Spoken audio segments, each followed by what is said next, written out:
सतगुरु की साजी निवाजी प्यारी साध संगत जी, प्यार और सत्कार से कहना धन निरंकार जी। सबसे पहले सतगुरु निरंकार दातार साध संगत माँ का दासी शुक्राना करती है, जिनकी अपार कृपा से हमारा इस जीवन का एक एक पल आनंद में बीत रहा है। इसी तरह आप जी दासी पर अपना आशीर्वाद बनाए रखना। आप सभी का आशीर्वाद लेते हुए दासी आप जी के चरणों में आप जी के द्वारा जो भी सीखा गया है वही रखने की कोशिश कर रही है। आप जी परवान करें, अगर कोई गलती हो जाए तो क्षमा करें। साथ संगत जी, आज के विचारों द्वारा हमें समझाया गया है कि कोई कैसा भी इंसान हो, चोर हो, कपटी हो, पापी हो, मूर्ख हो, कैसा भी गुनाहगार हो, वो सतगुरु की शरण में आकर बख्शा जाता है। सतगुरु गुनाहगारों को बख्श देता है। सतगुरु की नज़र में सभी बराबर होते हैं। जिस तरह संपूर्ण अवतार पानी में शहनशाह बाबा अवतार सिंह जी महाराज इस शब्द की ओर भी हमारा ध्यान दिलाते हुए हमें समझाते हैं, धोबे कपड़े धोवन लग्या मैल कदे भी तकदा नहीं, गुनाहगार नू बख्शन लग्या बख्शन हारा थकदा नहीं। जिस तरह धोबी के पास जब हम कपड़े धुलाई के लिए लेकर जाते हैं तो धोबी जरा सी भी उसमें मैल नहीं छोड़ता, वो पूरी तरह से उसको निखार देता है, साफ कर देता है। इसी तरह सतगुरु की शरण में कोई जैसा भी इंसान आ जाता है वो सतगुरु के चरणों में बख्शा जाता है। सतगुरु उसके सारे पाप गुनाहों को बख्श देता है। और जब सतगुरु की शरण इंसान को मिल जाती है तो फिर सतगुरु उसको ऐसे ऐसे कर्म करने सिखा देता है कि उसके मन में फिर सद्भाव ही रहता है, प्यार नम्रता रहती है, फिर विशाल प्रभु के साथ जुड़कर विशाल हो जाता है। ऐसे ही कहते हैं, एक बार एक महात्मा प्रचार यात्रा करते हुए किसी नगर से गुजर रहे थे। यह बात हर कोई जानता है कि संसार में सब मनुष्य एक स्वभाव के नहीं होते, सबके स्वभाव अलग अलग होते हैं। कई दूसरों की सहायता करके खुश होते हैं तो कई किसी को परेशान करके खुश होते हैं। नगर में रहने वाले एक मनचले ने उन महात्मा जी से हंसी मजाक में कह दिया, महाराज, सामने यह जो आपको मकान दिखाई दे रहा है यह एक श्रद्धालु माई का है, यह एक श्रद्धालु भाई का है। और वह भाई संतों महापुरुषों की यह एक श्रद्धालु माई का है और यह माई संतों महापुरुषों की सेवा करके बहुत खुश होती है। महात्मा ने उसकी बात पर कोई विशेष ध्यान नहीं दिया और चुपचाप अपनी मंजिल की तरफ चल पड़े। वह नौजवान बड़ा ही चालाक बुद्धि वाला था। वह दौड़ता दौड़ता फिर महात्मा के पास पहुंचा। महात्मा के पास पहुंचकर उसने प्रार्थना भरे स्वर में कहना शुरू किया, महाराज, यदि आपने उस श्रद्धालु माई के घर में चरण डालकर उसे सेवा का अवसर ना दिया तो उसे बड़ा दुख होगा। उस पर आप जी कृपा करें महाराज। महात्मा दयालु स्वभाव के होते हैं। उस नौजवान की प्रार्थना पर वापस उस माई के मकान की तरफ वह महात्मा चल पड़े। वास्तव में वह मकान एक वैश्य का था। महात्मा मकान के सामने जाकर खड़े हो गए। वैश्य की दासी की जैसे ही महात्मा जी पर नज़र पड़ी, उसने अपने मालकिन को इस बात की सूचना पहुंचा दी। वैश्या ने जब महात्मा के द्वार पर आने की बात सुनी कि मेरे दरवाजे पर महात्मा जी आए हैं तो वह बहुत खुश हो गई और वह मन ही मन में सोचने लगी कि मैं तो दिन रात पाप का धंधा करने वाली हूँ। यदि आज वह महात्मा मेरे द्वार पर आए हैं तो निश्चित ही वह मेरा कल्याण करने आए हैं, मुझे इस पाप की नगरी से निकालने आए हैं। यह सोचकर उसने घर में जो फल आदि पड़े थे उन्हें एक थाली में सजाया, फिर अपनी दासी को साथ लेकर तुरंत उस महात्मा के पास पहुंच गई। वह महात्मा संत कबीर दास जी के गुरु श्री रामानंद जी के स्वभाव के स्वामी थे। उन्होंने जैसे ही देखा कि यह तो वैश्य है, उसी समय वो चुपचाप वहाँ से चलने को हुए। वैश्या ने झटपट वह थाली अपनी दासी के हाथों में थमा दी और महात्मा जी के चरणों में गिर पड़ी। रो रो कर उन्हें अपने घर में चरण डालने की प्रार्थना करने लगी। उसकी प्यार भरी पुकार से महात्मा का मन दया से भर गया, लेकिन वह वैश्या के घर में जाने की बात को किसी तरह भी पचा नहीं पा रहे थे।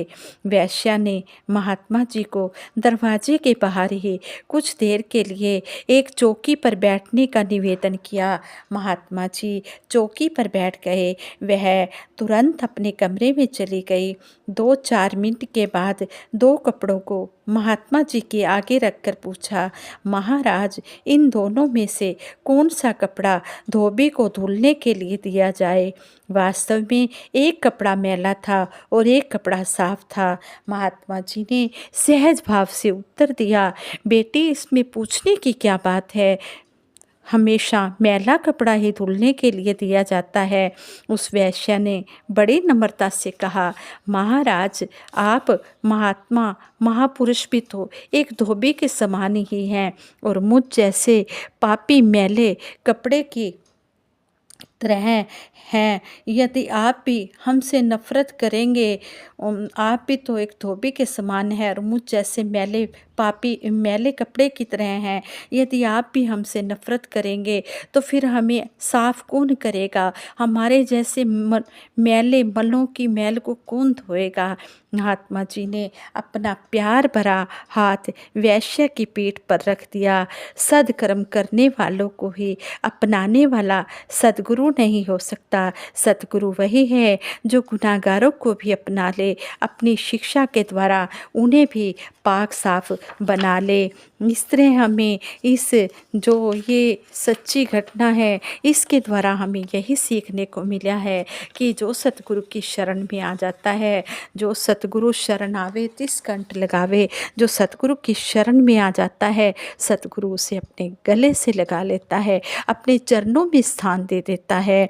भक्ति का मार्ग बहुत ही कठिन बताया गया है। संपूर्ण अवतार बानी में भी शहनशाह बाबा अवतार सिंह जी महाराज समझाते हैं कि खंडियों तिक्की वालों निक्की, कि ये तलवार की धार से भी ज़्यादा तेज है और सिर के बाल से भी ज़्यादा बारीक है।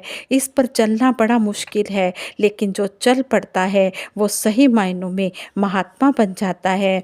जब हम किसी को चौड़ी दीवार के ऊपर चलते हुए देखते हैं तो हमें बड़ी हैरानी होती है, और अगर जगह कम हो तो एक ईंट की दीवार पर वो, तब तो हमें, जब वह चौड़ी दीवार पर चल रहा होता है तो थोड़ी हैरानी होती है, और अगर जगह कम हो, एक ईंट की दीवार के ऊपर चल रहा हो तो हमें थोड़ी और ज़्यादा हैरानी होती है। फिर अगर हम देखते हैं कि एक पतली तार के ऊपर उसने चलना शुरू कर दिया है तो देखते हैं कि कितनी कठिनाई से वह चलता है। जब वह उसे तार के ऊपर से जब वह उस तार के ऊपर से सहज भाव से चलता जाता है, तभी वास्तव में उसकी ज़्यादा जय जयकार होती है। इसी तरह से इस रास्ते के ऊपर जो भी चल पड़ता है उसको भी संसार में यश मिलता है। भगत का ऐसा ही जीवन होता है। वे आठों पहर प्रभु की कृपा मानता है और कभी भी अपने आप को कर्ता नहीं मानता, कभी अपने आप को दाता नहीं मानता। यही जानता है कि दाता एक है, एक ही देने वाला है, यह पालन पोषण करने वाला है। हमेशा आठों पहर इसका ही शुक्राना करता है। जब वह ठंडे में, गर्म में, उतार में, चढ़ाव में एक प्रभु को ही कर्ता मानकर चलता जाता है तो इसका जीवन आसान बन जाता है। वरना कदम कदम पर ये डोल सकता है, बहुत यश मिल जाए तब भी डोल जाता है, और यदि हाथ से कोई संसारिक वस्तु चली जाए तब भी ये डुलायमान हो सकता है, तब भी इसकी मायूसी वाली अवस्था हो सकती है।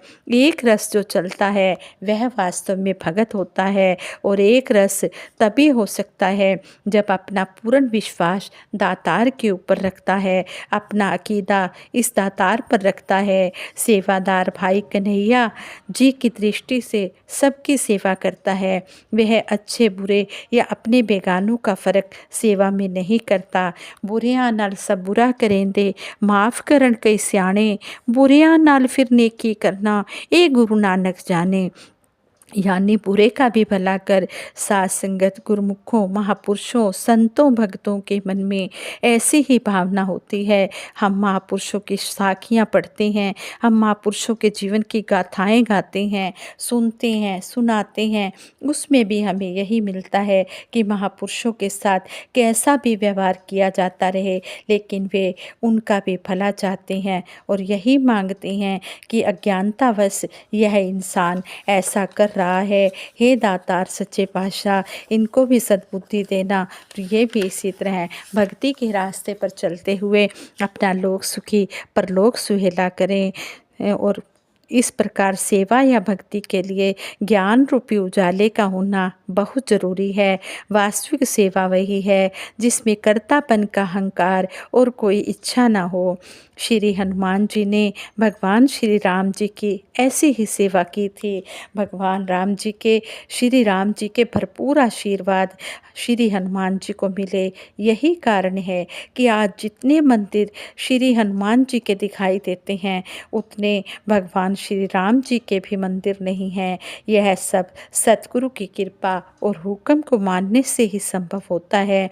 जिस पर प्रभु निरंकार खुश होते हैं, उसे ही सेवा मिलती है और सौभाग्यशाली भगत ही उस सेवा का निर्वाह श्रद्धा और मर्यादा पूर्वक ब्रह्म ज्ञान से करता है। साथ संगत जी, ये विचार करते हुए दासी से बहुत सी गलतियां भी हुई हैं। उन गलतियों के लिए आप जी क्षमा कर देना। दासी शीश रखकर आप जी के चरणों में बारंबार क्षमा मांगती है। आगे के लिए शुद्ध विचार करने की क्षमता बख्शना। बोलना दे नक्शी आते, अमलांदा रंग भर दे, जीवन गुजारा तेरे संता तो डरते डरते। हे सच्चे पातशाह, जो भी बोल बोले जा रहे हैं, इनको हम अमली जामा पहनाए, अमल में लाएं और अपना भी जीवन सुखी बनाएं और औरों को भी प्रेरणा देकर इस रास्ते पर लाकर उन्हें भी सुखी करने का बताएं रास्ता कि हम सुखी हुए हैं। आप जी भी आ जाओ इस दर पर। सुखी होने का ये रास्ता है और पूर्ण सतगुरु की शरण में आ जाओ और जिस काम के लिए मानव जन्म मिला है उस काम को पूरा कर लो। ये सतगुरु बड़ा दयालु होता है। जो भी इसकी शरण में आ जाता है, जो शरण आवे तिस कंठ लगावे, जो भी इसकी शरण में आ जाता है उसे ये अपने गले से लगा लेता है, अपने चरणों में स्थान दे देता है। आओ हम इस सुनहरी मौके का फ़ायदा उठाएं। हम यूं ही ये हीरा जन्म कोडियों के भावना गंवाएं। हीरे जैसा जन्म हमें मिला है 84 लाख योनियों के बाद, हम इसे यूं ही ना गंवाएं। सतगुरु के चरणों में तन मन धन से आनंद लेते हुए सेवा सिमरन, तन मन धन के सुख लेते हुए सेवा सिमरन सत्संग के रंग में रंग जाएं, भक्ति के रंग में रंग जाएं। भक्ति दे दो सभी को बख्शनहार माता जी, हम सब बैठे हैं चोलियाँ पसार माता जी। जिसने भक्ति की मांगी दाता दात आपसे, सारे सुख पाएगा वह दिन रात आपसे। साथ संगत जी प्रेम से कहना, धन निरंकार।